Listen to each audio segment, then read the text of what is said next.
We discard 5 kilograms of plastic, paper, and other disposables every second. 300 kilograms every minute. And 19,000 kilograms every hour. The problem will only get bigger and bigger and bigger. Question is, who's going to face it? Say yes to reusables.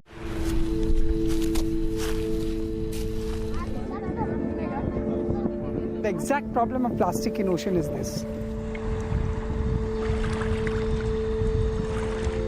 Now you come to the plastic graveyard here in the ocean. The washed-up remains of a throwaway society. Now you see the enormity of the problem. This isn't litter that's been dropped on the beach. It's come in from the sea, recklessly thrown away, distributed on the currents, and then swept ashore. This is the most dangerous, the blue one. It's a single-use plastic. And this, if it gets down, you had it. This is all in the mall. This is from the mall. From the shopping mall? Shopping mall. This is so prevalent in Indian shopping mall. Afros inspired the world's biggest ever beach clean. Once a week, volunteers clear what they can, knowing full well that the next tide will lay a new carpet of plastic. So the ocean throws it up. Ocean pukes out every 2 months, 3 months, And if you don't clean it, it will get piled on, piled on, piled on.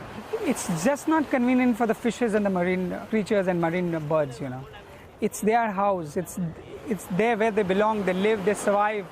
They're crying for justice because we have messed up with their houses. Worldwide, the equivalent of 1 rubbish truck of plastic waste is being dumped into the ocean every minute. By 2050, the trash in the sea is likely to weigh more than all of the fish. This is the debris of modern life, almost all of it single-use plastic. A bag used for a few minutes to take the shopping home, a straw used for seconds to drink some juice, and thrown away with little regard for what happened to it, and now being brought back in on the tide. Marine litter is a worldwide problem. This is the River Thames. Once the plastic reaches the North Sea, it'll begin to break down into tiny fragments over many decades, but it never completely disappears. The tiny pieces are called microplastic. It's eaten by sea creatures and ends up in our food. This portion of microsols contains about 90 particles of plastic. This scientist carried out the first comprehensive risk assessment, shown exclusively to Sky News, which suggests that the microplastic can be absorbed into our bloodstream. His research shows that by the end of the century, as many as 4,000 tiny fragments a year could build up in the body. I've asked many physicians, colleagues, professors and so on, what could microplastic do when it gets into our blood system? And the blunt answer was, we don't know. So we don't know, but in principle they could accumulate. What I think they could do, what was suggested by physicians, is that perhaps they could accumulate around joints or certain types of tissue and cause inflammation there. The plastic is already proving fatal for some marine creatures. This bird has died slowly. There's no fat remaining. These are fulmars that have been found dead on the beach. The post-mortem on the stomach isn't for the squeamish. There's quite a bit of stuff in here. I'm not sure what it is, but we'll see. So you can see there's a lot of plastic in here.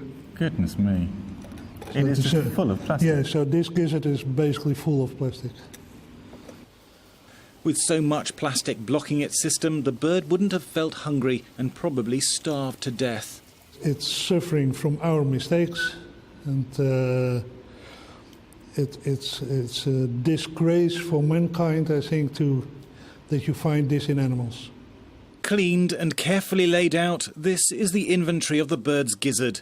18 pieces of plastic weighing half a gram. Scaled up to a human, that's a lunchbox of trash. I would not like my son to have this in his stomach.